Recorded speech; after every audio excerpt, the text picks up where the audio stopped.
Definition of comparison and contrast essay.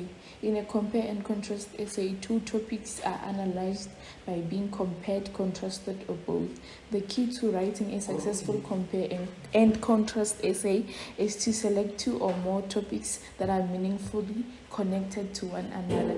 Similar aspects are discussed in comparison writing, whereas opposite elements are discussed in contrast writing. Structure of comparison and contrast essay consists of the introduction, where you explain your thesis or what your essay will discuss. The body, where you actually list the similarities and differences of your subject.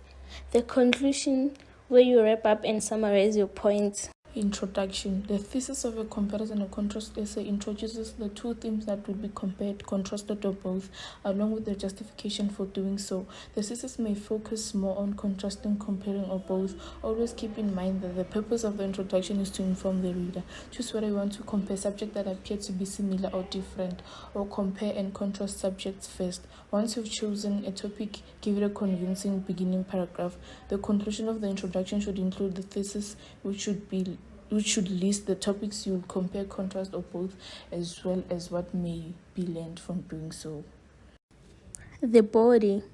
There are two ways to structure the essay's body: by topic or by individual points. Your audience and objective will determine the organizational technique you use.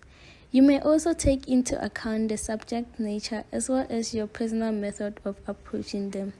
Some subjects may lend themselves more favorable to one structure than the other. To let the reader know how you are examining the link between the subjects, utilize comparison and contrast sentences. Conclusion. Write a conclusion that clarifies your thesis and summarizes the essay's important arguments once you have finished studying the subject.